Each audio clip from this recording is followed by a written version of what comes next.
The biggest irony of history is that most common knowledge about ages past is complete and utter nonsense made by enlightened of the following age for some equally stupid reason.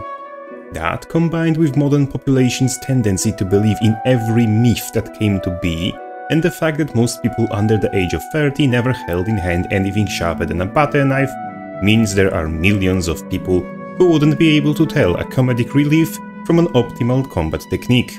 And so, dear viewer, if I tell you that a funny knife was one of the most effective armor-busting utensils, am I lying or am I not?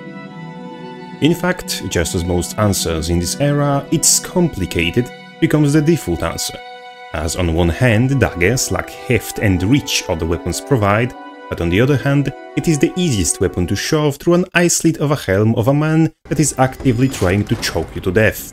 Harder, daddy. On top of which, would you like it or not, truth about medieval knights is that some were British. Right, I'll tell you what, you fat little cunt. But let's move making fun of real world aside for the sake of virtual one. Most people don't need introduction to warriors' daggers, as everyone who as much as set foot in GW2's versus modes either spellbreakered or got spellbreakered. To put the pure innocent folk staying happily in PvE with everyone else though, we'll go over dagger skills anyway. Starting with Breaching Strike, Arena accidentally snuck through a little bit of real world into the game, by giving Dagger a skill that is unblockable as a baseline. Bypassing defenses and making rogues look stupid is the whole point of a dagger as a weapon in the first place, and this sole skill accomplishes both. Good power damage, leap and boon removal also make an appearance to join Arcing Slice in the Reasons Why Spellbreaker Feels Busted club. And here I must start complaining. The fact that this skill scales the number of boons removed with adrenaline spent is, delicately speaking, pretty groggy stupid.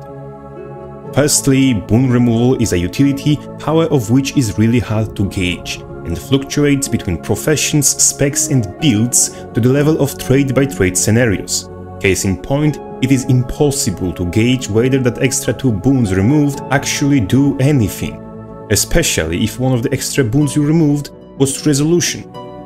On the same bike, Slicing Maelstrom rides and dies. What it is basically Breaching Strike but AoE instead of being unblockable. I'm not entirely certain what's the idea behind it. As far as we look, Primal Bursts follow a pattern of being very similar to the core counterparts, with Flaming Flurry diverging the furthest just by having range. Slicing Maelstrom is so fundamentally different from its counterpart that it seems to stand out in comparison to all burst skill pairings.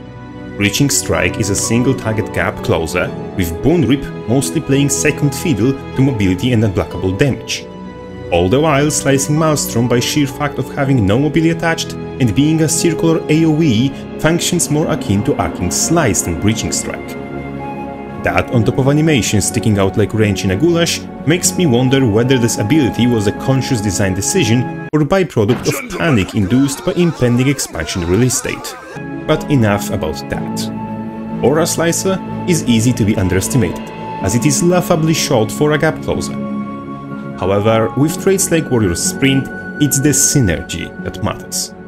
Further than this, damage of Aura Slicer rivals that of Breaching Strike, which is in the stronger half of damaging skills Warrior has access to, but nothing overpowered on its own.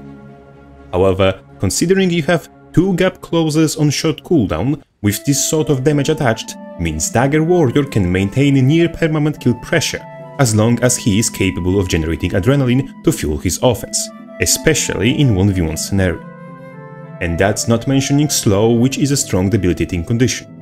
Perhaps that's why Slicing Maelstrom isn't a gap closer, as Dagger's mobility is already enough to stick to opponents like mucus to a forehead without added benefit of foreshortened cooldowns of Primal Bursts and absolute adrenaline generation Berserker is capable of. But I'm getting off tracks again. Disrupting Stab is possibly only way one could do a crowd control skill to make it require more skill. It applies a quarter-second microdaze, extending to a second and a half if this skill interrupts casting any ability. In total, Mainhand Dagger on its own provides best in slot sustaining mobility, one of the better available interrupts, and enough damage to warrant running utility-focused offhand, which explains prevalence of Dagger shield setup.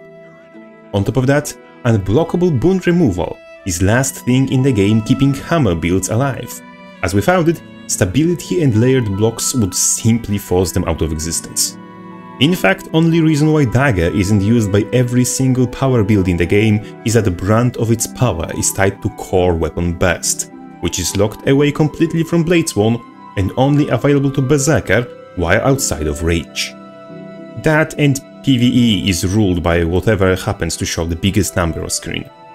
Anyhow, not surprisingly, Dagger offhand is also worth attention, with its humble hero, Wasteworld Ruin, an unassuming at first glance skill that strips boons and deals damage, both effects doubled against foes not performing any actions. You could think to yourself, how the hell could a skill that is effectively countered by the most common way people play video games any good? Well, for starters, character that suffers from any form of CC that prevents active skill channeling, that's every single CC in the game except Immobilize, is considered as not using skills, and so are people trying to be cheeky and spacing their cooldowns. So in short, Wasteworld Ruin is objectively better designed Fierce Blow with the same enable of stun in the face, but also with potential for mind games, which is always welcome. And last but not least, Bladestorm brings sizable benefits, besides the obvious one. 28 stab wounds! Reflecting projectiles as a baseline feature is a very good utility, and barrier on hit is a cherry on top. Even further, considering Bladestorm lets you retain your full freedom of motion, it avoids the issue that doomed 100 Blades. Unfortunately, it doesn't do shade against AoEs, beam attacks and whatever the freak Phantasmal Berserker was supposed to be. That said, with swiftness and vulnerability on top of previous benefits, and just 20 seconds of cooldown, this isn't a bad skill by any stretch of imagination. In total, both daggers, whether taken as separate entities or together as a singular package, are really close to setting quality standards for power weapons. Not a single skin between both daggers seems to bug out frequently, nor fail at its main purpose. All of them are impactful, all of them are different from each other and from other weapons as well, all while having more than singular intended use per skill. The only thing that can be held against daggers is that they are exclusively tailored for power builds. But can that really be considered a downside where only one spec even has a Condi build to his name?